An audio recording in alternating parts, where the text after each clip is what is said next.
Hello, आप सभी का स्वागत है SBI PO प्री सभी शिफ्ट में एग्जाम खत्म हुआ। अब बात करते हैं उसके डिफिकल्टी लेवल का और गुड अटेम्प्ट क्या रहना रहना चाहिए और एक्सपेक्टेड कट ऑफ। अगर आज के जैसा ही पेपर आगे भी रहा तो एक्सपेक्टेड कट ऑफ क्या होगा, कितना अटेम्प्ट वाले सेफ है और कौन से शिफ्ट में ना ज़्यादा नॉर्मलाइजेशन होगा, सभी पर बात करेंगे।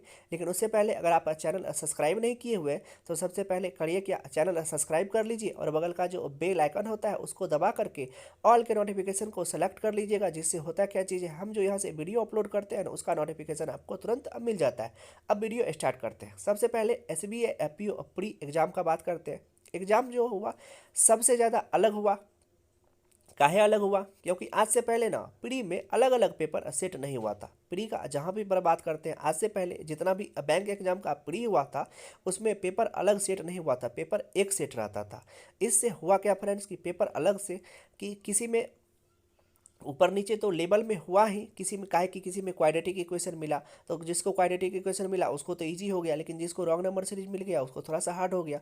तो इससे पहले प्री में अलग अलग पेपर सेट नहीं था और उससे एक ज़्यादा दिक्कत और भी हुआ कि मेमोरी बेस्ड पेपर जो तैयार होता था वो भी तैयार करना डिफिकल्ट हो गया। क्योंकि पहले होता क्या था कि अगर 35 क्वेश्चन पूछा जा रहा है और रीजनिंग में 30 क्वेश्चन पूछा जा रहा है, मान के चलिए कि मैथ्स में 35, रीजनिंग में 35 और इंग्लिश में 30 क्वेश्चन पूछा जाता था। तो 30 में अगर किसी को कुछ याद है, किसी को कुछ याद है, तो उस हिसाब से मेमोरी बेस्ड पेपर तैयार हो जाता था। लेकिन अब क्या हुआ कि प्री एग्जाम में भी क्लासिफाइड पेपर हो गया, मतलब अलग अलग पेपर सेट हो गया। तो इससे हुआ क्या कि मेमोरी बेस्ड पेपर तैयार करना ना डिफिकल्ट हो गया।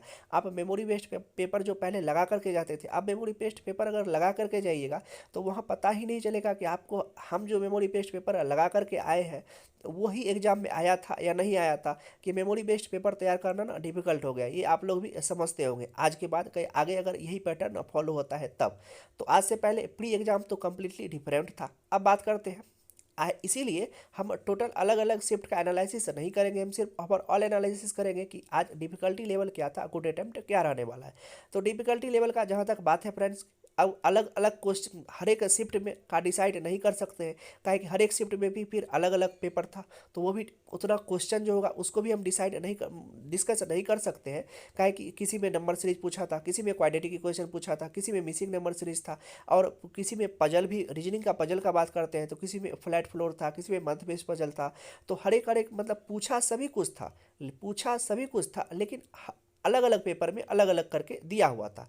तो इसीलिए हम ओवरऑल बात करते हैं। अब ओवरऑल पहले डिफ़िकल्टी लेवल का बात करते हैं। डिफ़िकल्टी लेवल कैसा था? तो difficulty level friends, difficulty level का अगर बात करते हैं तो डिफ़िकल्टी लेवल जो था, क्वेश्चन अगर सभी का बात करते हैं ना तो किसी में तो इजी, किसी में तो हार्ड था। लेकिन ऐसा नहीं था कि एक में सिर्फ हार्ड ही दे दिया गया और किसी में टोटल इजी ही दिए, मतलब मिक्स टाइप करके दिया हुआ था। और डिफ़िकल्टी लेवल का अगर पूरा का बात करते हैं तो वो आपको प्रीवियस ईयर जैसा देखने के लिए मिला था, जहाँ मेजोरिटी स्टूडेंट का जो कहना है कि प्रीवियस ईयर के जैसा डिफिकल्टी लेवल था। और हमें भी जब पूरा का एनालिसिस करके देखे तो हमें भी क्या लगा कि प्रीवियस जो 2020 का पेपर था उसके जैसा ही डिफिकल्टी लेवल था और उसी के जैसा ही लगभग पेपर सेट भी था।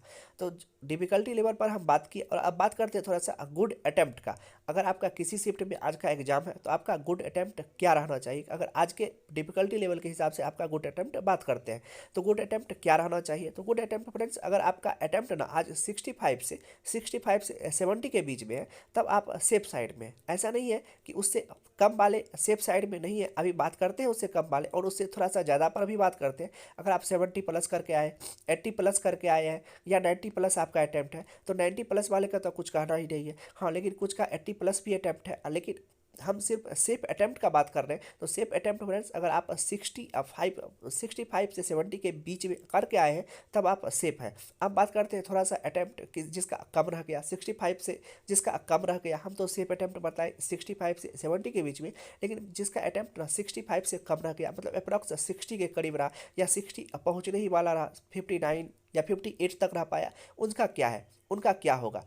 तो आपको क्या होगा कि फ्रेंड्स कि अगर आपका शिफ्ट मतलब इजी वाला शिफ्ट है, इजी वाला शिफ्ट है इजी वाला शिफ्ट अगर है तब तो नॉर्मलाइजेशन उतना इंपॉर्टेंट रोल प्ले नहीं करेगा। लेकिन अगर आपका हार्ड शिफ्ट में एग्जाम था, आपका क्वेश्चन सभी जो था वो मॉडरेट था। मॉडरेट खाने का मतलब क्या होता है फ्रेंड्स कि अगर 4 से 5 पजल आ गया, या मान के चलिए किसी में 3 पजल आ रहा है, इस आप पे क्या हुआ कि 4 पजल आ गया, कहे कि सभी में 3 आ रहा था, आप में 4 आ गया, तो आपका ऑब्वियस सी बात है कि आपका पेपर जो था वो मॉडरेट हो गया। अब सब में मान के चलिए कि मिसिंग सीरीज आ रहा है, आप में रॉन्ग सीरीज आ गया, तो आपका पेपर अब मॉडरेट हो गया। अगर वैसा शिफ्ट में आपका एग्जाम था और उस वजह से आपका अटैम्प्ट ना कम रह गया, तो आप में क्या होगा कि आप में नॉर्मलाइजेशन हो जाएगा, और आपका नॉर्मलाइजेशन के चलते ना मार्क्स इंक्रीज हो जाएगा। मार्क्स इंक्रीज हो जाएगा तो आपका ऑब्वियस सी बात है कि अगर आपका अटैम्प्ट 60 भी रहा तो आपको 65 आसानी से क्रॉस करवा दिया जाएगा। कि यही होता है नॉर्मलाइजेशन।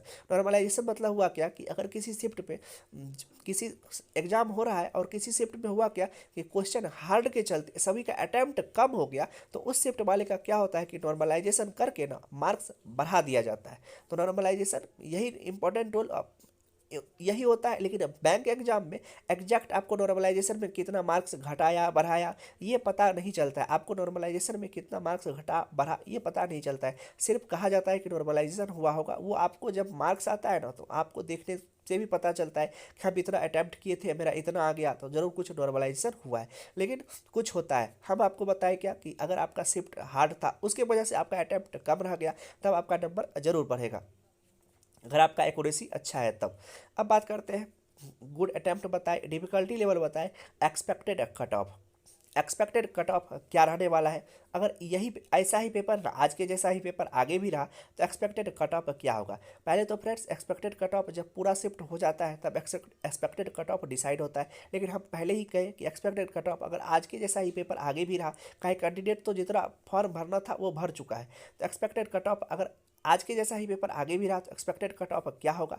तो अगर आज के जैसा ही पेपर आगे भी रहा तो एक्सपेक्टेड कट ऑफ पे तो आगे भी वीडियो आएगा। लेकिन अगर आज के जैसा ही पेपर आगे भी रहा तो एक्सपेक्टेड कट ऑफ जहाँ तक हमें लगता है 60 से तो कम ही रहेगा, 60 से कम ही रहेगा। लेकिन एग्जैक्ट कितना रहेगा इस पर आगे एक वीडियो हम लाएंगे। जब सभी शिफ्ट खत्म हो जाएगा ना तो एक्सपेक्टेड कट ऑफ पर हम एक वीडियो बना करके कि पूरा क्या सिनेरियो रहेगा इस साल एक्सपेक्टेड कट ऑफ का वो बताएंगे। लेकिन अभी आज के हिसाब से बोल रहे हैं कि एक्सपेक्टेड कट ऑफ 60 से कम ही रहने वाला है जनरल वाले के लिए। अगर अपना अपना कास्ट का अगर जनरल का 60 से कम है तो ओबीसी एससी एसटी का ईडब्ल्यूएस का उससे भी कम रहेगा।